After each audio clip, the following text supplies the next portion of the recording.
What's up, everyone? Welcome to episode number 83 of the RUDIS Wrestling Podcast. Brought to you as always by us, of course. Matt, it feels like forever. I was gone to Singapore last week. You guys did a show without me. You had Logan Stever as a guest. That looked like a lot of fun. Did you miss me since it's been so long? I always miss you. I texted you just to hear your text voice yesterday.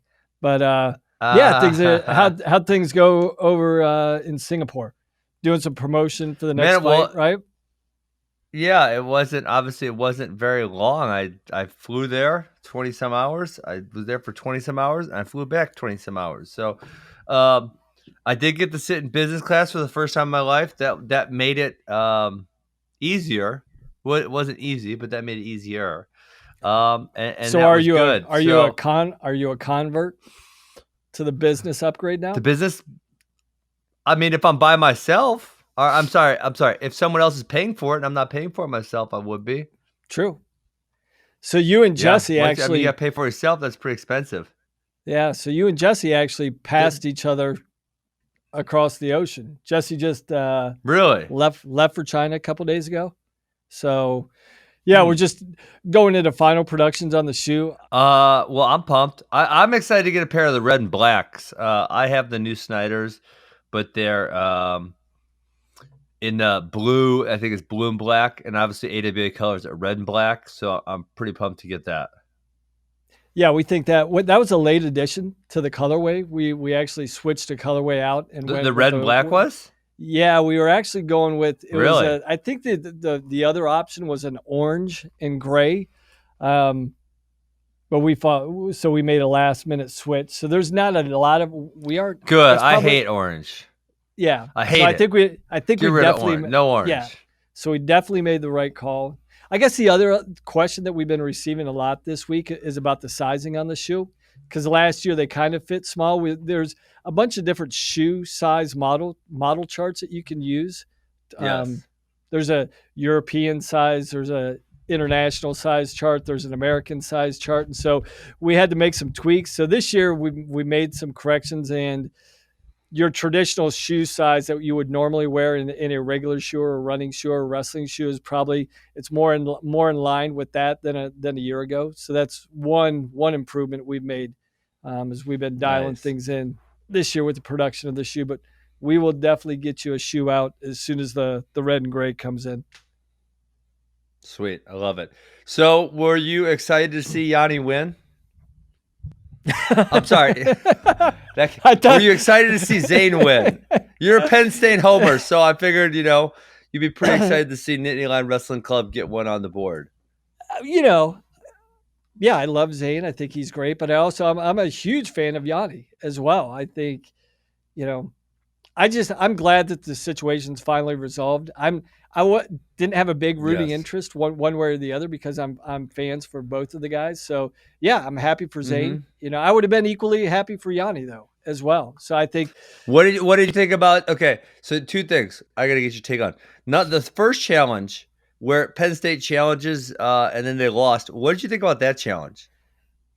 Well, I think since there was so much controversy in match 2 of Final X, that Penn State just kind of threw the challenge like, hey, we'll throw that back at you. We know we're going to lose this challenge. So, if you had questions on the challenge in match 2, we gave it back to you. And that was kind of a joke. Wow. There. Okay. That's what you thought? Wow. No, I'm joking. I actually thought. Oh.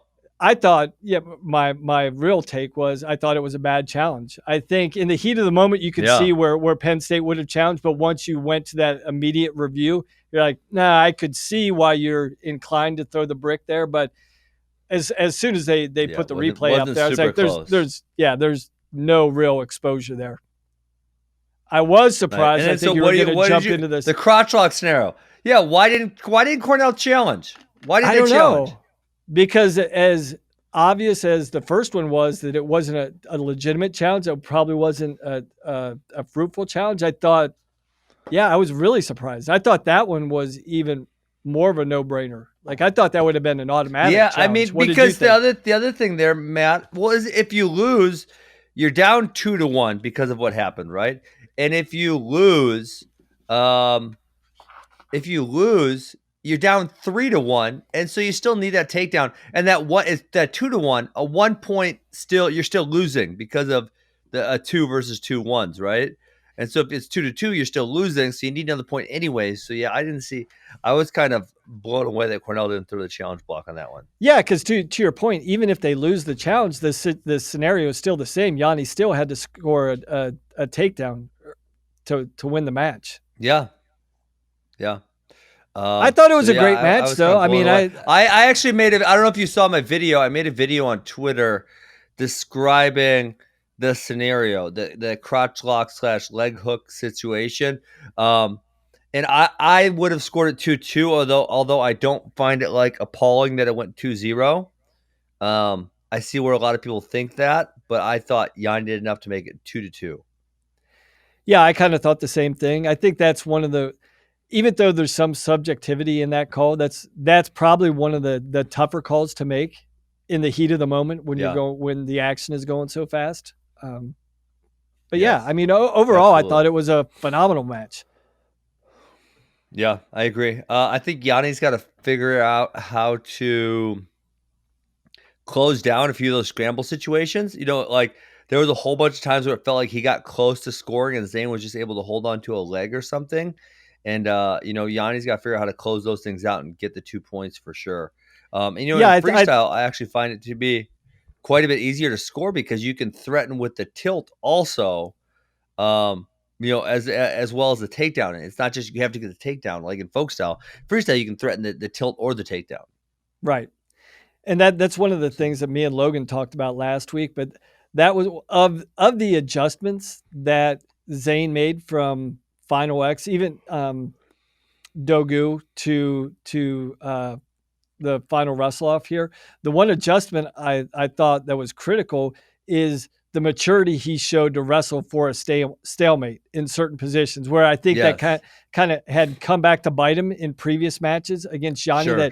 They're like, hey, it's almost like he let his ego get in the way. It's like, no, I'm going to score here. We're going to see who's better in this scramble situation. And I thought the level of maturity that he showed, like, no, in this situation, I'm going to be disciplined and just wrestle for a stalemate. I thought that was a critical adjustment that he made.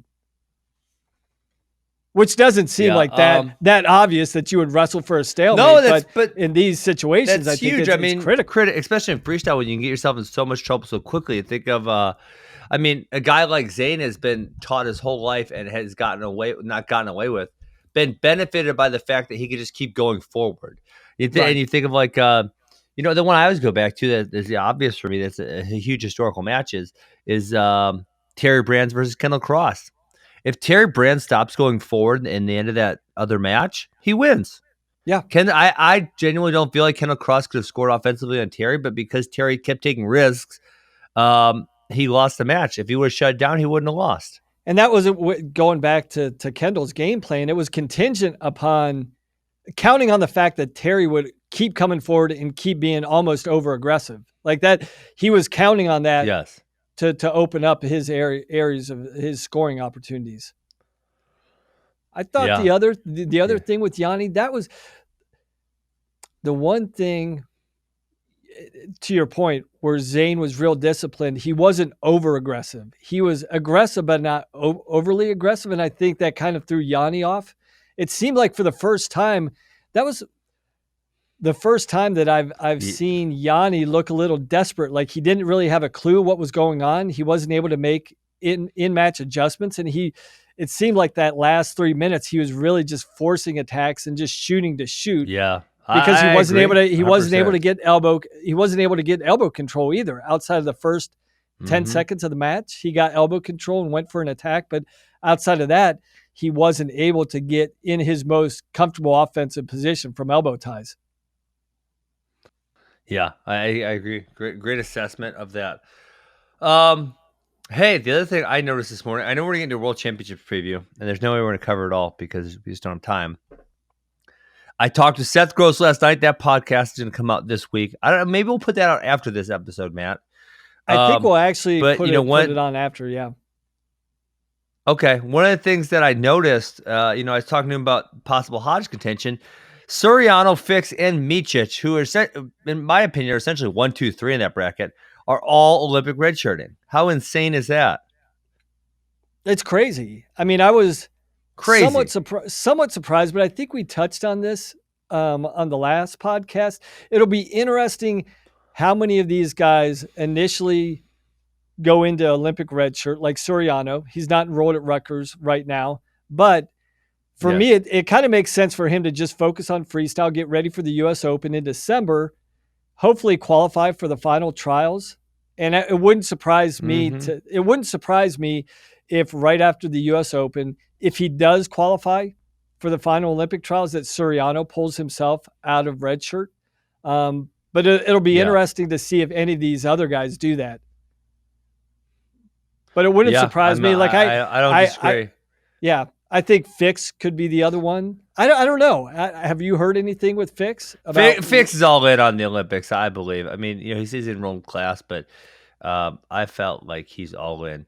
The one thing that I think this could it would be really interesting if it becomes is that like the one thing I commented to Seth was that, hey, listen, if these guys don't show up, if they Olympic redshirt and you get a huge amount of bonus rate, you can win the Hodge that way. If they do show up and you beat all these really high level guys, you can get a Hodge that way, right? There's multiple ways to get it. But I was thinking with all of these Olympic redshirts, and it's obviously not just at that weight, we're seeing it other ways. You know how the non-Olympic weight in the Olympic year becomes like almost looked down upon?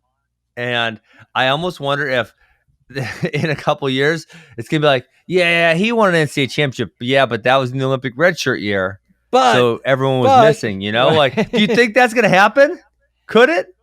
It could. Yeah, I mean, people. I mean, everything's open for debate these days. I'm sure people are going to be, especially if the team race is decided by who decided to Olympic redshirt and what could have possibly played out. I'm sure there's going to be narratives that stretch through 2024 about, well, if this, Iowa would have won the team title, or Okie State would have won the team title if Fix wouldn't have Olympic redshirted, or if they, or on the flip side, the only reason why Iowa won the team title in 2020 was because these other guys took an Olympic redshirt. So not only could there be potential asterisks at individual weights, but also within the team race as well.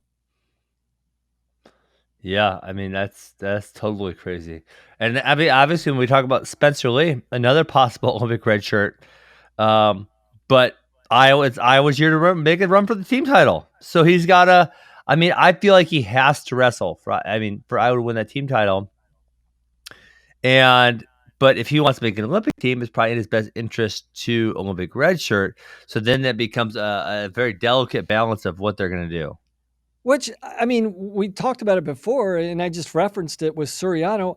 I think the placement of the U.S. Open in December, it doesn't have an effect on the entire college season. So why wouldn't but Matt, you just? I mean, why wouldn't you? If you take fourth and you're close with number one, you're still going to Olympic redshirt, right? If you're close. No.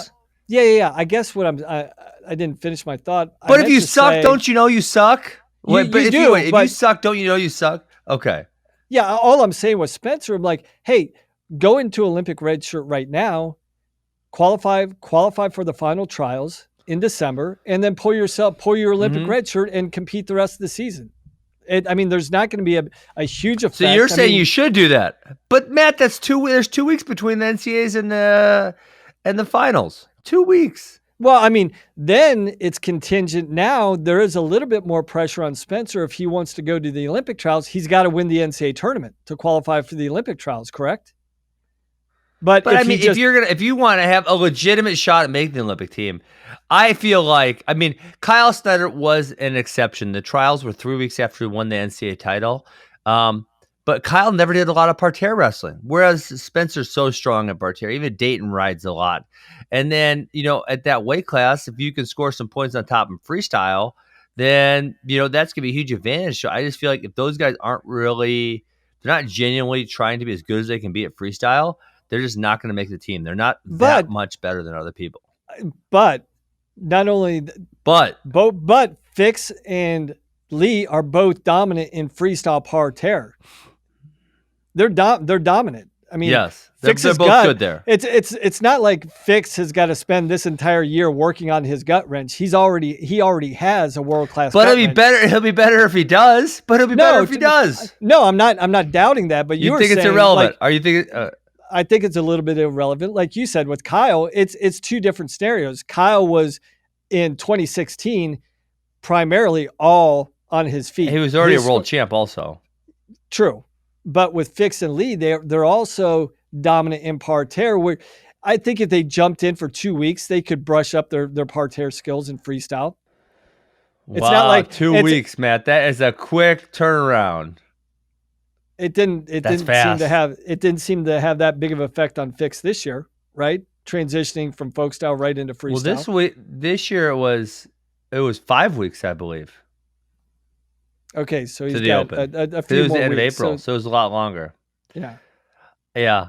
Okay. Well, yeah. I mean, I think that's tough.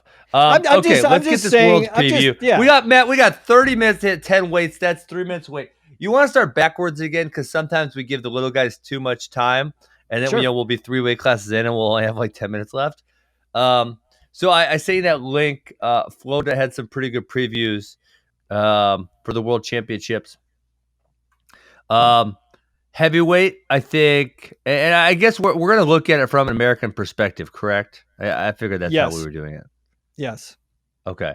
So heavyweight is the one weight class where, Nick is good. He's got medals, but I just don't think he can beat Petriashvili or Taha Akgul. I think they're just a little bit too good, and Nick has not shown that ability to close the gap. He hasn't gotten where he's super close to these guys yet at this point. So I think if the draws work out correctly, that we should get a medal there, but I think it's going to be very tough to get in the finals. I'm with you. I mean, I think Gwiz matches Taha and Petriashvili. I think he matches their athletic ability where he just can't compete. It's just the size advantage. They have equal athleticism to Gwiz, but they're just so huge. They're huge and athletic. And I just think huge, yes. I think that's just a little bit too a bit much to overcome. So I think depending on the draws, I think Gwiz is in great shape to medal again. It would be a pretty monumental effort to make the finals. If that happened, that's obviously a win, gold or silver. Yeah. That's a bonus. Huge win. So I think the expectation going into this minimum, we should qualify this weight for the Olympics, right? Minimum, we should do that. So to qualify that statement, Matt, you need to beat top 5, essentially. It was actually top 6, but they'll call it 5th place. So wrestling for a medal will qualify you for the Olympics. Correct. So I think minimum, we should be qualifying the weight, but I also think minimum expectations should be a medal as well, because I think there's a significant drop off after from Petriashvili, Taha, Gwiz, and then from third. The Iranian guy is not bad. I can't remember what his name is right now. Hadi, maybe? Yeah. Okay. All right. So I'll go third place, Nick Gwiazdowski. That'd be his 3rd bronze medal, correct? Yeah, but that should be a pretty, not even realistic. It should be the expectation that he qualifies the weight and should medal, right? Anything can happen in a world championship, but I think that's what we should expect as a country going into this weight. Yeah, I agree. Okay, 97 kg. I think this is probably one of the most looked forward to weight classes when I was thinking through this. I think Snyder and Sadulaev are a little out front of the field. Flo goes through it. A bunch of the better guys kind of dropped out of this weight class. Which kind of leaves Snyder and Sadulaev. Obviously, 2 years ago, Snyder gave Sadulaev his only loss at the World Championships in the finals. And then last year, Sadulaev had that quick pin over Kyle Snyder in the finals. So this is kind of the rubber match, if you will. It's already been designated as the feature final of the World Championships. I think UWW is already anticipating. Yeah, it's going to be the final match of the night of the tournament. Oh, wow. Okay. The last day. So it's So the stage is already set. I think everybody's anticipating that'll come down to these two guys. Like you said, there's been a few guys that have vacated the weight class. The other, I'm blanking on the other Russian's name that's actually beaten Kyle before. Sadulaev beat him. Tech followed him in the special wrestle off for Russia. Yeah, it's I'm blanking also. I know who you're talking about, but I am blanking. Yeah, but he's probably if there's a number 3 in the world, he would be the number 3, since he's behind. Yeah, well, it's really funny. Flo puts the on the bottom of the weight class previews, they put all of the contenders, right, or what they're ranked. And as you go through them, my first take was like, what are they doing there? They're missing all these numbers. They're all over the place. And then I thought about it more. I'm like, oh wait, that's because there's a whole bunch of Russians right at this. And if you go to the rankings, it's like, okay, number 4 is a Russian, number 7 is a Russian, number 8 is a Russian, number 9 is a Russian, right? There's all of these Russians everywhere, and that's the way some of these weight classes are. Yeah, so I think there is separation. So, what's your expectation? Batsiev. Yep. That's the name we were looking for earlier. I think finals or bust. I think, and last year we didn't get to see how that was going to play out because obviously there was the early pin. 2 years ago, Kyle wore Sadulaev out, and Sadulaev said, "Oh, hey, I didn't take him seriously. I'm going to turn it up," and we were all really excited to see. Okay, real? Is he serious? Did he really not turn it up? Can he turn it up? And then last year he got the quick pin. So, yeah, I mean, yeah, it was a win for him, but we didn't really get to see, in my opinion, what would have happened. So, in 6 minutes of wrestling this year, I think we'll find out where they both stand. And that's, it's going to be a huge move going to the Olympics because not only, Matt, are these guys wrestling for another world title, and, they both, I believe, have 3. But these guys they're kind of in parallel with each other as whoever comes out on top of this series, and it's not going to end next week, right? Whoever comes out on top of this series is going to go down as one of the greatest of all time. That's just all there is to it. Yeah, and I think it in this case, in this specific instance, it's the greatest of all time may not necessarily be measured by the amount of titles you have based on the opponent you had to face. Correct me if I'm wrong. I'm sure there's something I'm missing, some of the rivalries in the history of the sport. But if these guys have a rivalry that stretches 5, 6, 7 years and they split 4-3 and one guy has 5, one guy, whatever their final totals are, I think the discussion for the greatest ever is subject to debate, even if they don't have the most world titles, just based on the quality of competition that they had to beat to win the world. Sure, because I mean that makes sense because if you take the other one away, then there's 3 or 4 more titles potentially. Correct. So yeah, I'm with you. Yeah, finals are bust. This is also critical. I don't know if we'll get into the team race at all, but if with David Taylor out of the lineup, and I know there's going to be some debate about our rep at 65 and who potentially could do better. This is a critical weight in the team race. If we win if we're going to have a chance to win the team race, you got to think. Talking team race. Yeah, you got to think for us to have a chance, we need Kyle to win this because we don't have Taylor. I that it's hard for me to see a path for us to win the team title without David. It really is. We were actually going to have phenomenal performances from all 10 weight classes. That means the best version of Graf has to show up, even though Fix, and now we're getting off topic, but I do think we're stay on topic, Matt. We never get off topic. So we have no margin of error. So we have to have peak performances out of all 10 guys, even to have a shot this year. Yes, I agree. Okay, 92 kg. Jaden Cox, man, you got to be confident with the way he's wrestling. How he looked last year. Matt, when I look at this weight class, I just don't see a lot of guys that can even go with him. I mean, even the guy who's ranked number 2, Karimi, he's beaten him multiple times before. And, when I look past that to the other contenders, it just, I feel like Jaden's going to win again. I don't feel like there's any stopping that. Yeah, I feel the same way at 92 as the same way as I feel about 79. And this is where yes, there are guys that have already decided to go up or down to the Olympic weight class. Yep, so absolutely. those weight classes are a little deeper this year, just because they're trying to qualify the weight. I hate to say it. I think it's world title or bust here at this weight class. I think I think that's a realistic expectation. Yeah. No, and we didn't talk about, Matt, but some countries which don't have funding on the level of the United States or Russia, and maybe they're not in a team race, they'll sometimes skip some of these non-Olympic weights, and they'll just put all their focus into qualifying the 6 Olympic weights for the Olympic Championships next year. Which is smart. I mean, if you're limited in your resources, why not dedicate it to the places that are going to have an impact not only this year, but put you in a position to qualify and compete at the Olympic Games. So, I think this is a lot of those people. Their funding is all contingent on how much, how well they do at the Olympics. That's what they get the funding based on.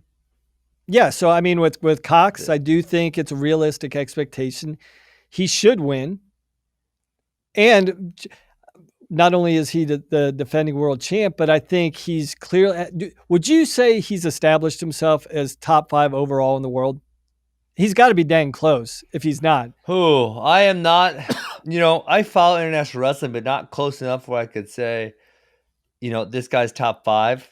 I mean, Matt, that's kind of a tough call to make right now because Matt, right now, even if you said America, our top 5 guys internationally, in my opinion, and they all have gigantic resumes: Snyder, Taylor, Dake, Cox, Burroughs. I mean, that is a crazy top 5, and then obviously if you include Russia too, but I would have to think another world title this year will put Jaden in that category because that would be 4 straight world medals.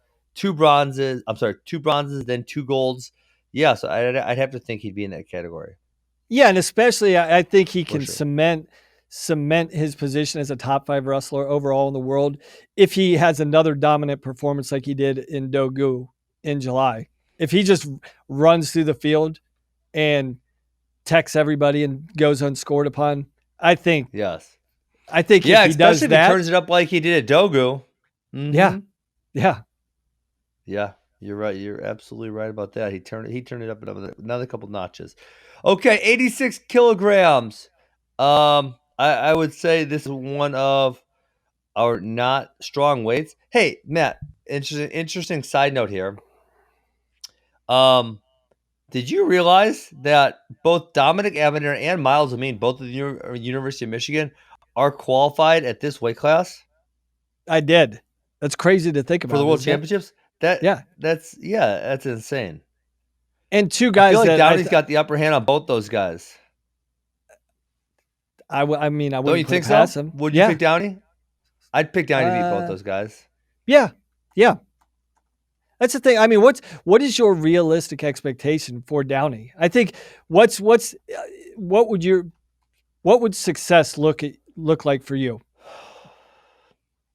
Well, when I look at the when we go to that bottom portion, the contenders, and we see how like the last guy they have on that list, number 20, Yurieski Torreblanca, who I wrestled in 2010 at the Cerro Pelado. He must have been a young kid at that point or something. He beat Pat Downey, and when I look at the Daegu, he lost to 2 guys, and I don't believe either one of them is ranked on here. And so, for me, when I look at that, I'm saying unless he has a really good draw, I don't think he is. I don't think he's going to place. I mean, it's a really tough route for him. When you see what he did at Pan Ams, when you see what he did at Daegu, it's really hard seeing a path where he places. It really is. And, the only saving grace, that I would say is we have had a lot of success from first-time world championship participants that go on to medal right away. I mean, there's been, a number of guys this decade that we can point to. Cologne being one, case in point, last year. I could, Yep. but even if he has the best tournament, I just think it's a stretch for him to even medal. I think if he were actually to qualify the weight for the country for the Olympics, I think that I would could be see that. You know, that would be at the right draw. Yeah, but I think that would be a huge success if he actually qualified the weight. But to expect more than that, I think might be a bit unrealistic. Yeah. No, I think that's very fascinating. I also think, Matt, it's interesting if Downey does not qualify it. It's like, who goes to the future qualifiers? Is it Jaden or is it David? Do one of them see having to travel to those qualifiers as a hindrance to their training, or are they saying, "Well, I don't want the other guy to f it up and not qualify"? I mean, that is like, But at this point, I always feel like that is such a weird situation. But at this point with David, we haven't really received a health update, so we don't even know when he would even be available. We can't believe a health update from Penn State. Can't believe him. I don't know. I don't know what bother. I don't know what you're talking about. Matt, what are you talking about? At least they're not telling us anything, because I said, you ain't got to tell me nothing. Just don't lie to me. Don't tell me anything. I don't care. I guess our other option would be for Nickel. If he goes down, we haven't heard anything out of from the Nickel camp either. If he was going to be or Derringer, yeah, or even who gets selected. So, it'll be interesting to see how do you pick who gets to go. USA Wrestling, because you can only pick one rep to qualify the weight at a given tournament. Correct. Yeah. So they'll have two more opportunities after this. Yep. Or three. I believe three. Two more or three more? Three more. Well, there's a last chance qualifier too. Right? But hopefully we don't have to go that far. Yes. No, that'd be scary. Yeah, I guess I've seen David on Instagram. It looks like he's working out. I don't think I've seen any wrestling videos of him. But yeah, hopefully he's back sooner than later. Okay, 79. I think, Matt, I feel just like you. I think Dake is the huge favorite. I think that just like 92, I think both of us are highly disappointed if Kyle Dake doesn't come home with another gold medal. And yeah, I mean, he beat one of his toughest competitions in Alex Derringer at the World Team Trials. Yeah, I just don't. I don't, especially given what we saw a couple weeks ago in the wrestle off against Derringer. You give him another month to prepare. I just don't see anybody touching Dake. I don't. They just, I mean, from I don't either. I mean, I'm going through some of the guys in the weight class, and they're Asian champs. We've got a couple Asian champs, a world bronze, not even a world bronze. So we don't even have a world medalist. So yeah, I think we win this weight class, and I think we win it in dominant fashion. I think Kyle Dake, again, just shows everybody how dominant he is. And then we could probably going to turn our discussion quickly after next week to what Dake Burrows, right? that discussion is going to start. I mean, Burrows can do himself a gigantic favor by winning this weight class. I'm sorry, medaling at this weight class, so he gets to bye all the way to the finals. That can do him a huge favor. I think this is probably the number one weight class that I'm excited for, Matt. I think those top three: Sidakov, Burrows, Chamizo. Chamizo got the jump on everyone by getting the most amount of qualifying points. So he gets the number one seed. That means Sidakov and Burrows sit at a 2-3. They'll wrestle each other in the semis. But then you got Bekzad down there. You got a pretty tough Turkish guy down there. The Georgian guy's pretty scrappy. So we're gonna have a lot of pretty good competitors at this weight class. And then don't forget Gomez will be in there somewhere. I was gonna say, don't forget about Gomez. He's a dangerous draw. He's not ranked in the top 20 though. No, and I don't know if that's because is this his first year up at 74? I think it's because Willie doesn't like Penn State. I think that's definitely what it is.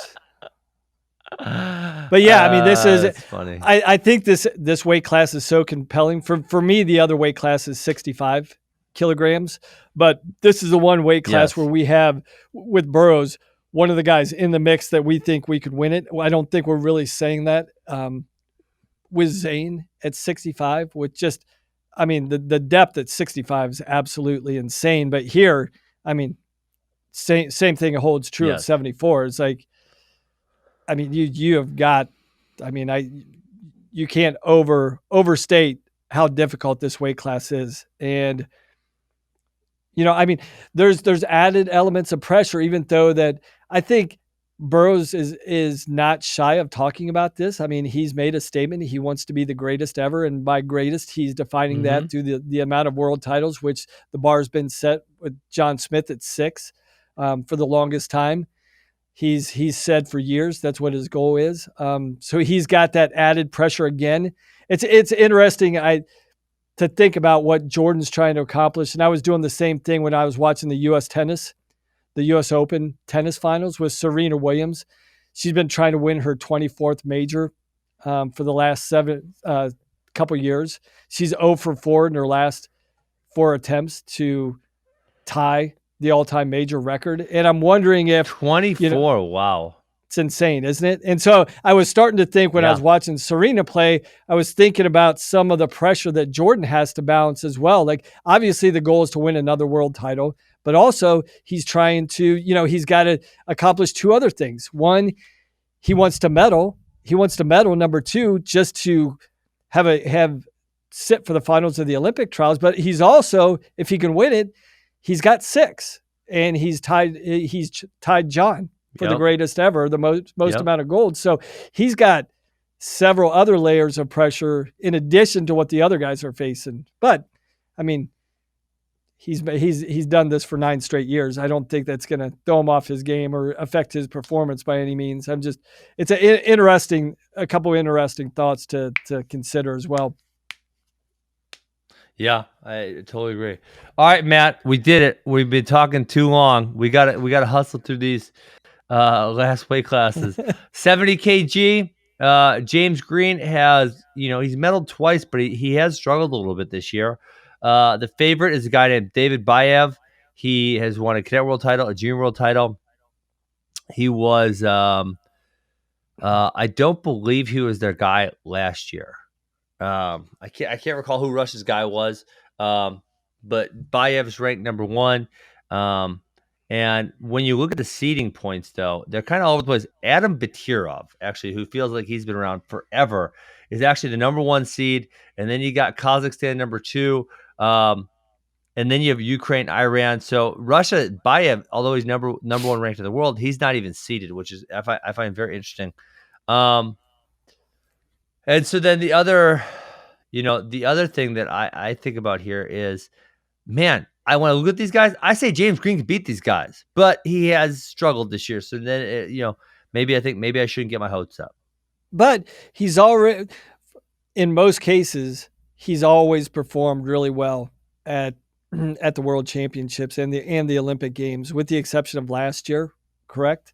So I think there's hope. The other thing is, even though there's some good wrestlers in this weight class, in this non-Olympic weight class, there are a lot of accomplished wrestlers that have gone up and down as well into the designated Olympic weight classes for the World Championships. So there isn't as much depth of talent. I think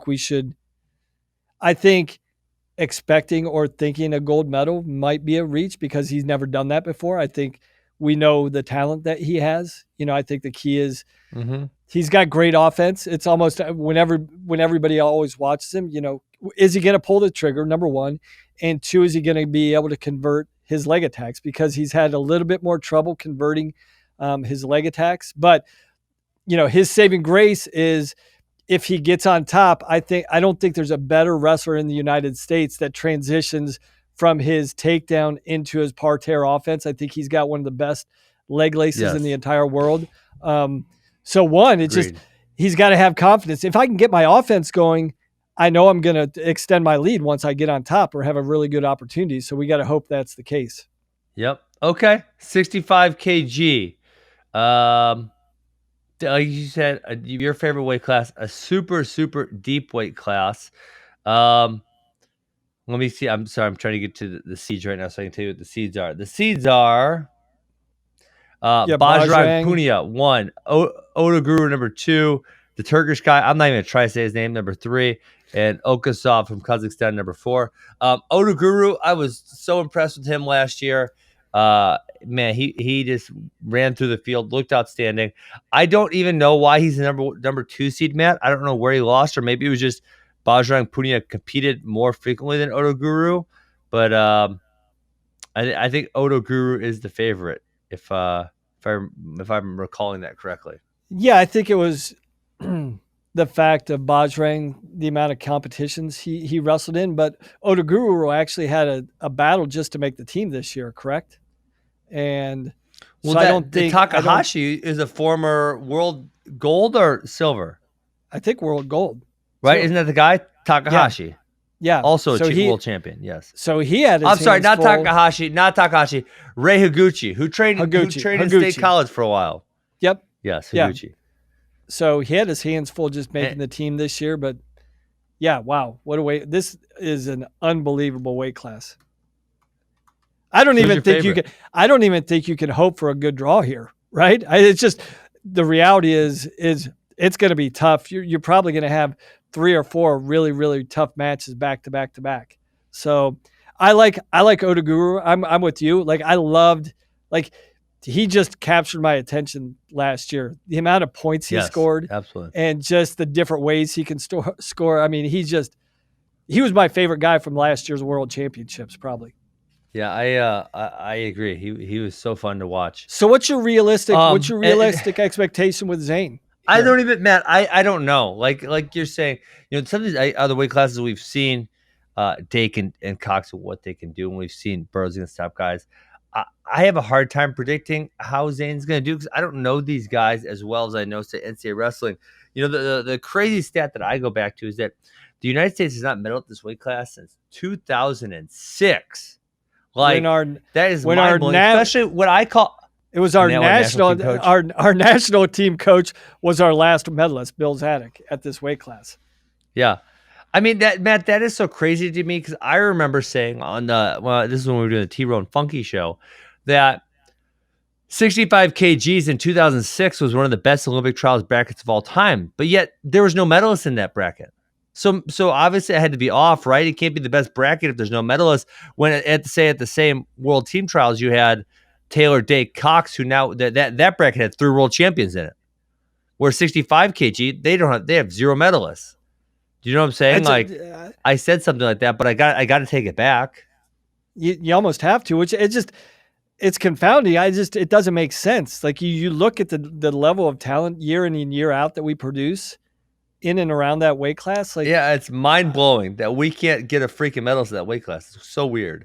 And I mean, it's so going to be. You got to think it's going to be a stretch for that to happen this year. I'm not discounting Zane, and this is where I want to get your other thoughts quickly on 65 with Zane specifically. How much of an effect is the whole summer saga going to play into his performance at the World Championship, if at all, or I mean, not at all? Part of me says a lot, and part of me says none, because there's also he had to stay sharp, and when we in a couple years ago, I did those studies on. It was a very, very low key study, but on when international athletes were peaking, and it was almost always right after college, like within either the year they graduated from college or 1 year after, Matt. And so what that says to me is part of it is about the fact that they got to stay sharp all the time. In college wrestling, you're competing all the time, and you're staying sharp. And one of if I had a criticism of international level wrestling is a lot of these guys, they don't compete very often. And I see that as more of a negative than a positive. Like, I think you need to compete more than 3 times a year to be at your best. And so part of me says, well, the fact that he's had to stay so sharp, that's going to be a big positive. And then part of me says, well, the fact that he's had to stay on point all summer might lead to a letdown. So, I don't know how I feel about it. I guess I feel like it could go either way. Yeah, I think it's one of those situations where if Jordan Burroughs was in this situation and JB only competes 3 or 4 times a year and he's been out of the college grind for close to a decade now. I think this would affect his preparations for the World Championship. On the flip side, as opposed to Zane, who's only a year removed from competing week in and week out, it's not going to affect him. But I guess one other thought would be, like, on the emotional side of things, as much as you want to say, I just got to stay focused on my training, I got to focus on the process, this was obviously, based on Zane's reaction, very emotionally draining for him. And will he be able to recover emotionally in time? That's good. That's a good point, Matt. That's a very good point. He was very emotional after the win. That is for sure. Very good point. So yeah, I mean, minimum, you hope he qualifies the weight, right? I think if he medals, I mean, he's getting randomly drawn in, so he could be anywhere. Yeah. All right, we're over time. We still got 2 minutes left. Let's do this. 61. We could do this. 61 kg. Another weight class where I don't know how to rate Tyler Graf against this field. I know one thing: it is a non-Olympic weight. It will be a little easier than some of the other weight classes. But I don't even know where to go. I could be anywhere. No idea. I mean, this literally could be a situation where we're 0-1 or we medal, and it wouldn't surprise me either way, because Graf has shown when he gets on that roll and he gets his parterre offense going, I mean, he's a handful. I mean, He can beat the best in the world, but he's also shown signs where he doesn't, things aren't clicking, and I think anywhere in between. I think that's a realistic assessment. We could go 0-1. We could qualify the weight, or we could medal. I think everything's in play. Nothing would surprise me. Obviously, I'm hoping for the best. I think Graf is really, you don't want to get into sentimental favorites, but a guy who's put 10 years on the scene without making a team, you're really proud of the guy, and hopefully Matt, he takes advantage of this. Has there ever been anyone who's been around longer? I mean, when I thought like Frank Molinaro, he was around for a long time before he made a team, and that was only like 4 years, right? Has there ever been a guy who's been around as long as Tyler Graf and not made a team and then done it? I mean, this would be one of the other interesting stats, because I've heard it, but I haven't really seen any concrete data to prove this. But I've heard discussions and scenarios that said if you haven't made a national team within your first 3 years, and this goes to your point about how you peak immediately after college, if you don't make at least the national team within your first 3 years of competition, the likelihood of you ever making a world team significantly diminishes. So this is even. Yeah, I would say absolutely. I mean, that's something that I found for sure when I was doing, again, it was a small study, but that is 100% true. So what do you think? What's Graf going to do? Not place, sadly. Okay. Yeah. Okay, 57, last weight class. Dayton Fix. Matt, I gotta say, same answer. I haven't seen him against any of these dudes. I don't know how he's gonna do against Yugayev. I don't know about the Turkish guy. I don't know about the Iranian guy. I mean, Dayton Fix, for what it's worth, he's a winner. It feels like he's won on every single level: cadet level, junior level. Now he made the senior team at a very young age. It feels like he could go do good things, but if he loses to, he's not seeded, right? So if he loses to one of the top guys early on, I'm not really all that shocked. So again, like Tyler Graf, I'm not going to pretend to be able to predict where he's going to be, because I haven't seen him against these guys. I'm going all in. I'm going the other way. I think he's going to medal. Champ? And I think he's going to medal. All in would be champ. Okay. I wouldn't surprise him. I believe he lives for moments like this. He's got 4 age group world medals, which you can't discount, right? I think that's the one thing with Graf. No, I don't think so. Graf's, I think, made 1 other world team or 2 age group world teams and has never medaled. But with Dayton Fix, I mean, he's medaled. He's won a gold at the Junior Worlds. So I don't think it's that far of a stretch to think he's going to medal and be in the mix. I think he thrives. I think the bigger the stage, the better he performs. And I really think Dayton Fix is going to medal next week. Nice. Okay. I would love to see that. That would be outstanding if he does. Okay, that was fun. That was World Championship preview. Want to post this, Matt? You are leaving, and you and I are going to have to discuss before you leave how we are going to podcast. We are going to podcast.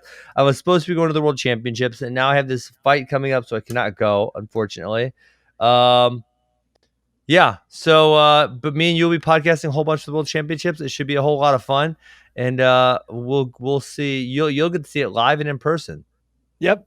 Can't wait. Leaving on Sunday. So everything we've been talking about is finally here. So I'm excited to see it and see the United States perform. All right, Matt. That'll close us out. I will talk to you later. See you, Ben.